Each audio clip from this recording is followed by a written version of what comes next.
2004. godine pčelarska udruga Nektar imala je tečaj za zvanje pčelara u Konjišćini.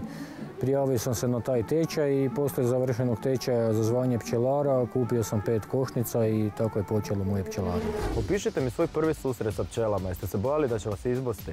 Bilo je jako vruće vrijeme i kod prijatelja pčelara u kabini, unutra u kamionu, izbalo se me pčele, da mi se oko zatvorilo.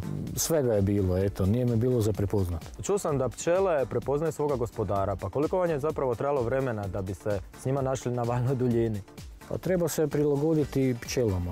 Nešto na silu, naglih pokreta, toga u pčelarstvu nema. Znači ima dana kad su one agresivne, bolje taj dan ne raditi ništa. Da bi med bio dobar i kvalitetan, treba puno ljubavi prema pčelarstvu.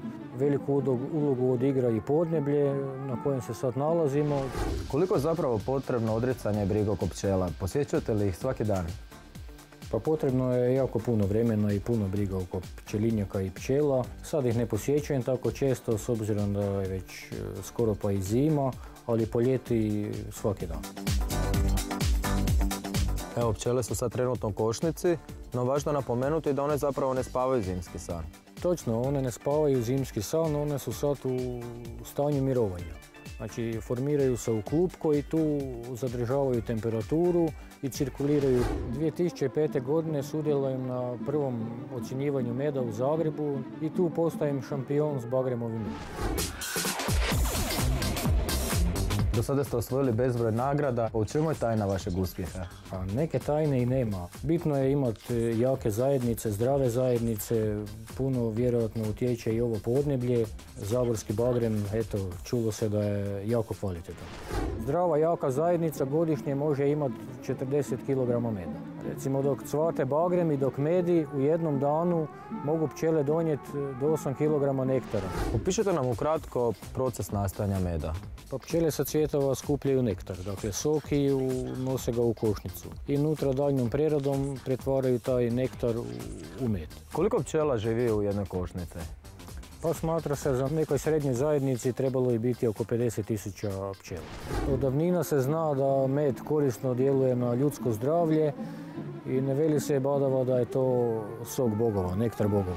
Koji je najljekovitiji sastojak koji proizvedu pčele? Najučinkovitija bilo bi matična mliječ. A kakav zapravo ima utjecaj na ljudsko zdravlje? Ona djeluje regenerirajuće na organizam, pogotovo u ovim danima predstoji nam i gripa i koje kakve prehlade.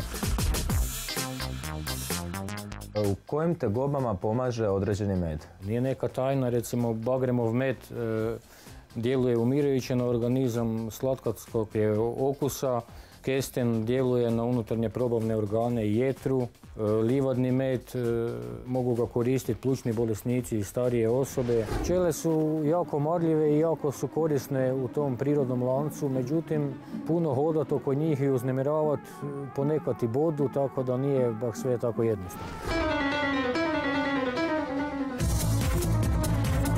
Ljudi se nerijetko boje pčela jer misle da će ih ubosti, no čini se kako njima to uopće nije namjera. Rijetko kada se dogodi da ova pčela doleti i odmah vas ubode. Obično prvo dolazi nekoliko pčela i ona vas hoće upozoriti i otjerati. Međutim, ako ste dalje uporni, dolazi veći broj pčela i onda je više uboda i situacija postaje ozbiljnija. Pčelarstvom sam se počeo baviti isključivo iz ljubavi prema prirodi i prema pčelama, a eto, danas je došlo do toga da se neka teglica meda i proda, a svaka kuna dobro dođe u kućnom budžetu. Isplati li se to vama uopće raditi? Ali velim, ispunjava me, a danas je, velim, svaka kuna je bitna. Imate 3-4 godine ulaganja, a sad se to polako počelo i vraćati.